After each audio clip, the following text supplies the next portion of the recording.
नमस्कार, मैं R K Saxena, excellence mastermind coaching Rewa Madhya प्रदेश।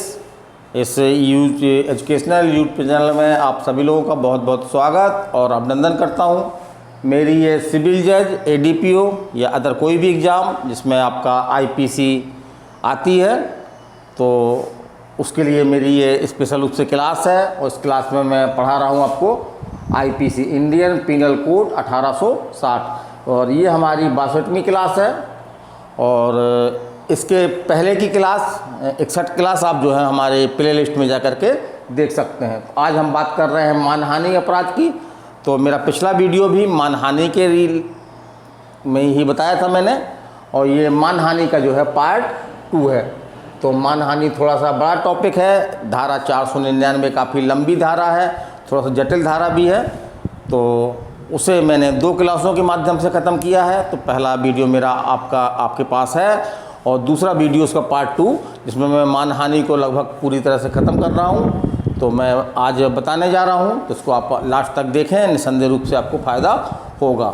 तो अभी हमने पार्ट फर्स्ट में जो हमने क्या बताया था कि मानहानि है क्या, मानहानि के कौन कौन से आवश्यक तथ्य हैं, और मानहानि के जो 4 स्पष्टीकरण दिए गए हैं उनमें से क्वेश्चन किस तरह के बनते हैं वो भी बताया था। और आज की क्लास में मैं ख़ास तौर से आपको बहुत अच्छी चीज़ें बताने वाला हूँ, जैसे कि मानहानि की प्रकृति क्या है। इसी प्रकार से एक नया शब्द चला हुआ है कुछ वर्षों से कि साइबर मानहानि।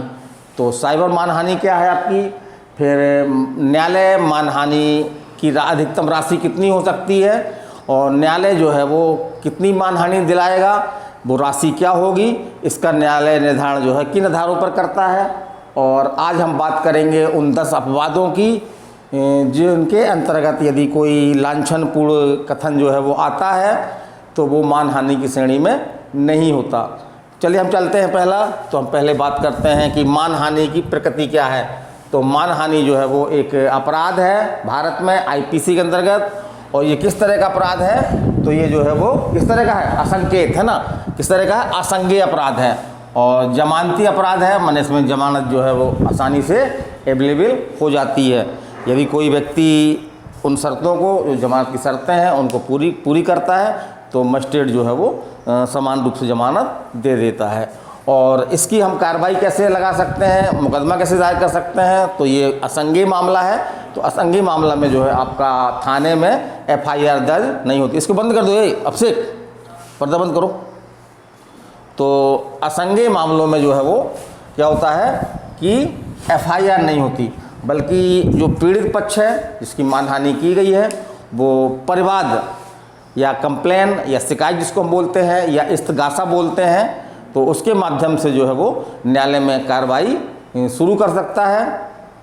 तो इसका ये प्रोसीडिंग है। तो आपकी अगर मानहानि होती है तो आप किस तरह से मुकदमा दायर किए, उसकी यही आपकी प्रोसीडिंग है। चलिए एक नया शब्द चलता है आपका साइबर मानहानि।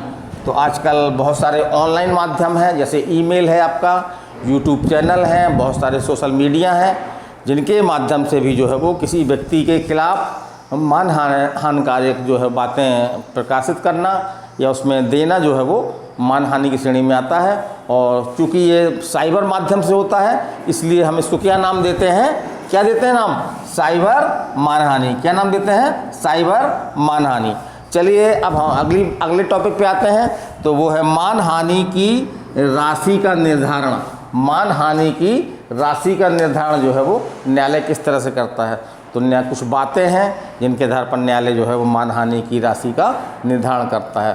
तो बहुत सारी बातें हो सकती हैं, कुछ मुख्य बातें हम बता रहे हैं, जैसे कि आरोपी है ना, जिसने मानहानि की है, और पीड़ित जिसकी मानहानि की गई है, उन दोनों की जो है वो हैसियत क्या है, उन दोनों की जो है वो हैसियत क्या है। इसी प्रकार से मानहानि का प्रसार, माने हानिकारी कथन जो है वो कितने लोगों तक पहुंचा है। यदि उसका अधिक प्रसार हुआ है तो माने कि उस अधिक लोगों के नज़रों में वो उसकी मान सम्मान की नुकसान पहुंचा है, तो इस मामले में न्यायालय जो है वो राशि अधिक रखेगा। यदि सीमित लोगों तक ही है, जो हानिकारी कथन है वो सीमित लोगों तक पहुंचा है, तो न्यायालय क्या करेगा, मानहानि की राशि कम रखेगा। इसी प्रकार से यही सब जो है वो मुख्य कारण है जिनके आधार पर जो है वो न्यायालय जो है वो क्या करता है, मानहानि राशि का जो है वो निर्धारण करता है। चलिए अब हम चलते हैं मानहानि के अपवाद। तो 10 अपवाद दिए गए हैं। ये एग्जाम में क्वेश्चन आपके आया है कि मानहानि के कितने अपवाद हैं। धारा 499 में जो मानहानि का अपराध है वो उसके कितने अपवाद हैं, तो हमने कल की क्लास में बताया था और ये एग्जाम में क्वेश्चन आपके कई बार आया भी है। तो कितने अपवाद हैं, कुल कितने अपवाद हैं? 10 अपवाद। कुल कितने अपवाद हैं? 10 अपवाद। अब थोड़ा सा इन अपवादों के बारे में हम चर्चा करते हैं। जहाँ पे अपवाद बहुत सीधे साधे हैं तो उनमें हमने व्याख्या नहीं की है, लेकिन जहाँ पे अपवाद थोड़ा सा कठिन है तो मैंने उसको अपने शब्दों में सरल ढंग से समझाने का प्रयास किया है। चलिए हम चलते हैं, पहला अपवाद देखते हैं। तो सत्यवाद का लांछन जो लोक कल्याण के लिए अपेक्षित है। तो ये कहावत है कि सत्यवाद से जो है किसी की मानहानि नहीं होती, सत्यवाद से किसी का नुकसान नहीं होता। तो यदि हम कोई सत्यवाद जो सत्य है उसका हम किसी पर लगाते हैं, है ना, जैसे कोई चोर है, हम उसको कहते हैं कि ये न्यायालय सजा प्राप्त कर चुका है, ये चोर है, और ऐसा हम किस लिए करते हैं? तो ऐसा हम जो है वो लोक कल्याण के लिए करते हैं, ताकि जो अन्य व्यक्ति हैं वो उस व्यक्ति से जो है वो सतर्क रहें, वो उसको बारे में जान जाएं कि ये इसका नेचर कैसा है, चोर प्रकृति का नेचर है, जिसने चोरी के अपराध में ये फंस चुका है। तो सत्यवाद का लांछन लगाना जो लोक कल्याण के लिए अपेक्षित है, तो ऐसा लांछन जो है मानहानि कोटि में नहीं आता, वो अपवाद 1 के अधीन जो है वो संरक्षित है। फिर अगला हम देखते हैं लोक सेवकों का लोकाचरण। तो लोक सेवक बहुत सारे काम करते हैं, यदि उनके बारे में जो है वो राय प्रकट करना, और ऐसी राय जो है वो सद्भावना पूर्वक प्रकट करना जो है मानहानि नहीं है। यहाँ पे हम लोक सेवक के सील के बारे में भी अपनी राय दे सकते हैं, अपनी राय अभिव्यक्त कर सकते हैं, जहाँ तक कि उस लोकाचरण से, माने जो उसके लोक सेवक के नाते जो कार्य हैं उससे जहाँ तक उसका सील प्रकट होता है, उस आचरण के बारे में भी हम जो है वो अपनी राय सद्भावना पूर्वक अभिव्यक्त कर सकते हैं। चलिए हम देखते हैं तीसरा आपका है। तो तीसरा है लोक प्रश्न के संबंध में किसी व्यक्ति का आचरण। क्या है? लोक प्रश्न के संबंध में किसी व्यक्ति का आचरण। तो लोक प्रश्न या उसके सील के विषय में जहाँ तक उसका आचरण ऐसे सील या सील उस आचरण से प्रकट होता है, सद्भावना पूर्वक, है ना, राय व्यक्त करना जो है मानहानि नहीं है। तो यदि कोई प्रश्न लोक प्रश्न के लिए रखा गया है तो उसके बारे में जो है वो हम अपनी राय प्रकट कर सकते हैं, और उस लोक प्रश्न के संबंध में जहाँ तक कि उस व्यक्ति का जिसने इस तरह का लोक राय रखी है, लोक राय रखी है, तो उसका जो है आचरण केवल वहीं तक हम जो है वो अगर अभिव्यक्त करते हैं तो ये मानहानि कोटि में नहीं आएगा। चलिए अगला चलते हैं। अगला अपवाद क्रमांक आपका कौन सा है? चौथा अपराध क्रमांक है। तो इसमें न्यायालय की कार्रवाइयों की रिपोर्टों का प्रकाशन। तो न्यायालय बहुत सारी कार्रवाइयाँ करता है, जैसे किसी की जमानत देना, किसी की जमानत कैंसिल करना, गिरफ्तारी वारंट जारी करना, अंतिम रूप से निर्णय देना या कोई आदेश देना। तो यदि इन बातों को, है ना, सारतः यदि जो है वो प्रकाशित किया जाता है, सारतः लोगों के सामने लाया जाता है, तो ये मानहानि कोटि में नहीं आएगा। ले यहाँ पे हम एक चीज़ और बता दें, 2 चीज़ बहुत इंपॉर्टेंट हैं। एक तो आपका इसमें सद्भावना पूर्वक, है ना, इसमें आपका जो है वो सद्भावना पूर्वक काम करना आवश्यक नहीं है, है ना। और जो रिपोर्ट प्रकाशित की गई है, कार्रवाई जो रिपोर्ट प्रकाशित की गई है, वो अगर अंशतः सारतः, है ना, सारतः माना कि मूल रूप से अगर वो सही है, थोड़ी बहुत उसमें टेक्निकल दृष्टि से कुछ गलती हो गई है, जैसे कि किसी अपराधी को जो है वो 2 वर्ष की सज़ा दी गई, और अखबार में जो प्रकाशक था उसने क्या लिख दिया कि फलाने अपराधी को जो है वो 3 वर्ष की सज़ा दी गई है। तो यहाँ पे सारतः तो यही बात है कि उसको सज़ा दी गई है। 2 से 3 वर्ष हो जाना जो है वो ये कोई विशेष महत्व यहाँ पे नहीं रखता है, तो ये कोई प्रभाव नहीं डालेगा। और सारतः क्योंकि उसकी जो है रिपोर्ट का प्रकाशन सही है, इसलिए ऐसी रिपोर्ट प्रकाशन के लिए उस पर कोई मानहानि का मुकदमा दायर नहीं किया जा सकता। चलिए हम अगला चलते हैं। तो चौथा है आपका 5वां है न्यायालय के निर्णय के गुणागुण या साक्षियों तथा संपर्क माने जुड़े हुए व्यक्तियों के आचरण के बारे में राय व्यक्त करना, है ना। तो न्यायालय के निर्णय, तो न्यायालय बहुत सारे क्या करता है, निर्णय देता है ना, और बहुत सारे व्यक्ति जो न्यायालय के सामने जो है साक्षी के रूप में साक्ष्य देते हैं, या न्यायालय से की कार्रवाइयों से अन्य कोई व्यक्ति जुड़े होते हैं, तो उनके आचरण के बारे में, है ना, उनके आचरण के बारे में यदि हम सद्भावना पूर्वक अपनी राय व्यक्त करते हैं, है ना, सद्भावना को अपनी राय व्यक्त करते हैं, तो ये मानहानि कोटि में नहीं आता। चलिए अगला देखते हैं हम। अगला हमारा है छठवां, तो लोक कृति के गुणागुण, है ना। तो यहाँ पे हम इसको समझ लें, यहाँ से क्वेश्चन बनता है। जैसे कोई व्यक्ति स्टेज में खड़ा होकर गाना गाता है, माने वो अपने लोक कृति क्या हो गई उसकी गाना हो गई, और वो सब लोगों के सामने गाता है, तो उसके बारे में वो अपनी अपनी राय दे सकते हैं कि भाई यहाँ पे इससे नाच वगैरह नहीं आता, है ना, इससे नाच वगैरह नहीं आता। अगर कोई ऐसी राय देगा तो इसके लिए जो है मानहानि का मुकदमा दायर नहीं किया जा सकता। तो ऐसे कोई चित्रकार है, चित्र बनाता है, तो उस चित्र के बारे में राय दी जा सकती है, या उस चित्र से उस चित्रकार का जितना शील प्रकट होता है उसके आचरण के संबंध में जो है वो अगर सद्भावना पूर्वक राय दी जाती है ना, गुणागुण माने कि मेरिट के आधार पर उसकी हम समीक्षा करते हैं, उसको अच्छा या बुरा जैसा हम सद्भावना पूर्वक समझते हैं, हम उसके बारे में अपने विचार व्यक्त करते हैं, तो ऐसे विचार जो है वो मान हानिकारक नहीं होंगे और उसको जो है अपवाद क्रमांक 6 का जो है वो संरक्षण प्राप्त होगा। चलिए हम चलते हैं, अगला हम चलते हैं किसी अन्य व्यक्ति के ऊपर विधिपूर्ण प्राधिकार रखने वाले व्यक्ति द्वारा सद्भावना पूर्वक की गई परिनिंदा। तो अगर कोई ऐसा व्यक्ति है इस पर हम विधिपूर्ण जो है वो प्राधिकार रखते हैं उसके ऊपर, और सद्भावना पूर्वक हम अगर उसकी कोई निंदा करते हैं, है ना, तो ये जो है वो अपराध की श्रेणी में, वो मानहानि की श्रेणी में नहीं आएगा। सही यही लिखा हमने, किसी अन्य व्यक्ति के ऊपर विधिपूर्ण प्राधिकार रखने वाले व्यक्ति द्वारा सद्भावना पूर्वक की गई परनिंदा मानहानि नहीं है। जैसे हमने एग्जाम्पल दिया एक, जैसे न्यायाधीश द्वारा न्यायालय के किसी ऑफिसर की सद्भावना पूर्वक निंदा करना, ये मानहानि कोटि में नहीं आता है और इसको अपवाद क्रमांक 7 का जो है वो संरक्षण प्राप्त होगा। चलिए हम अगला चलते हैं कि प्राधिकृत व्यक्ति के समक्ष सद्भावना पूर्वक अभियोग लगाना। तो प्राधिकृत व्यक्ति के समक्ष यदि हम सद्भावना पूर्वक आरोप लगाते हैं, भले ही ऐसा आरोप जो है वो बाद में गलत साबित होता है, तो इससे जो है मानहानि का मुकदमा हमारे ऊपर कायम नहीं हो सकता है।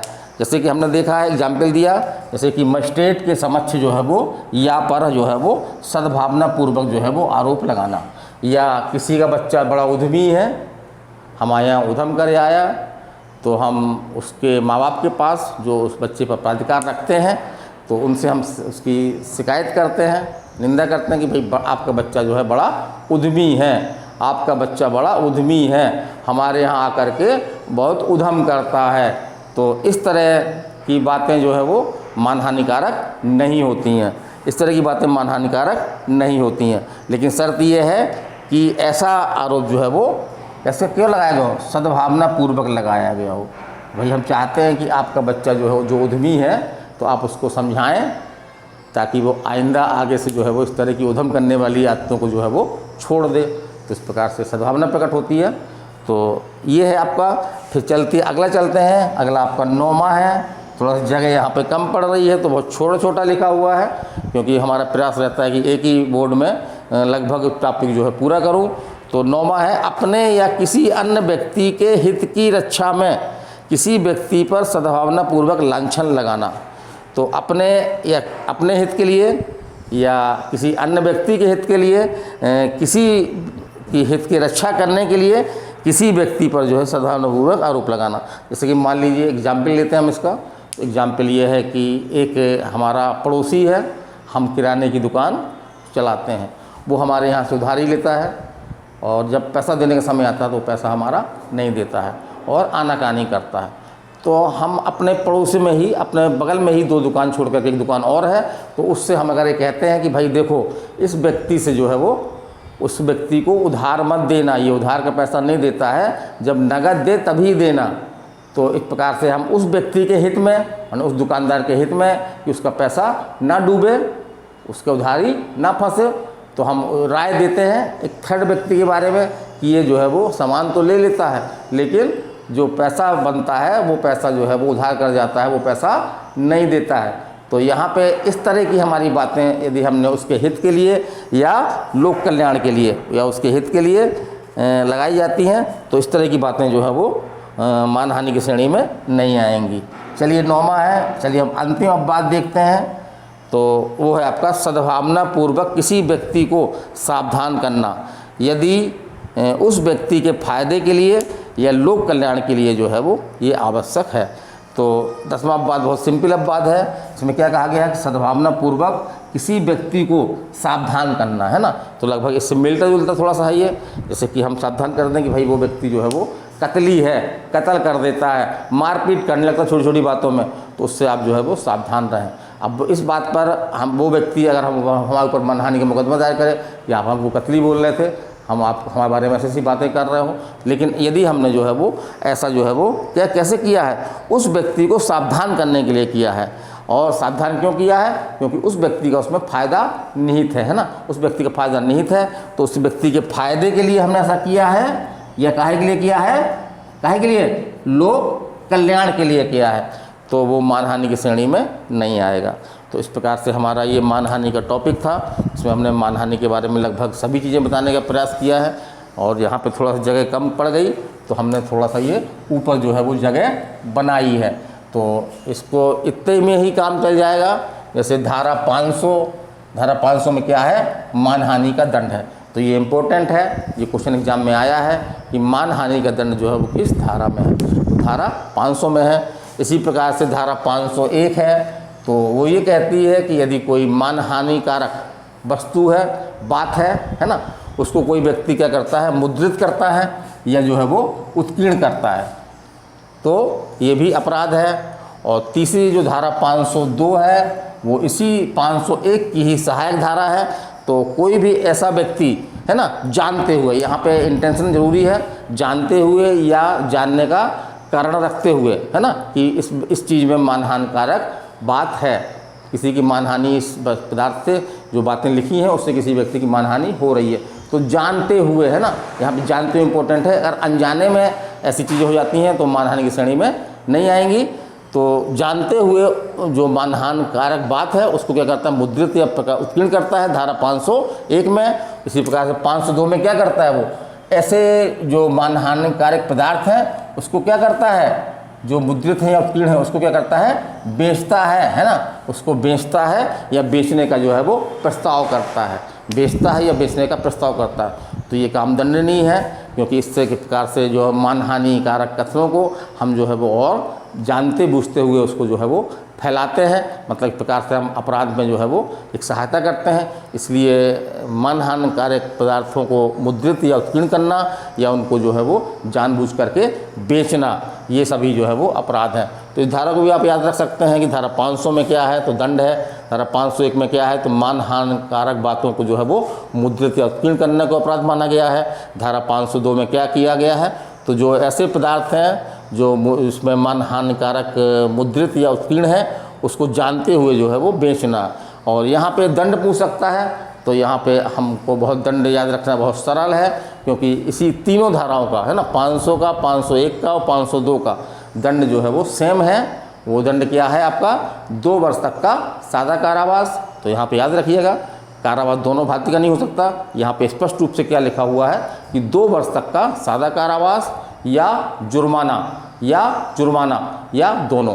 तो ये सभी के लिए है। तो आप बेहिसक अगर किसी भी क्या चीज़ का दंड पूछा जाता है आपसे, तो आप एक दंड याद रख लीजिए कि 2 वर्ष का सादा कारावास या जुर्माना या दोनों।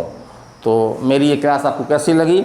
मैंने बड़े ही सरल शब्दों से जो है वो मानहानि को जो है वो बताने का प्रयास किया। मैं अपने प्रयास में कहाँ तक सफल रहा ये आप हमको बताइएगा। हाँ, यदि आप हमारी ये ऑफलाइन क्लास है, तो यदि आप इस क्लास में आना चाहते हैं, ऑफलाइन रूप से हमारे सामने बैठकर पढ़ना चाहते हैं, तो आप हमारे पास आ सकते हैं। चलिए अगले वीडियो में आपसे फिर मिलेंगे। नमस्कार, धन्यवाद।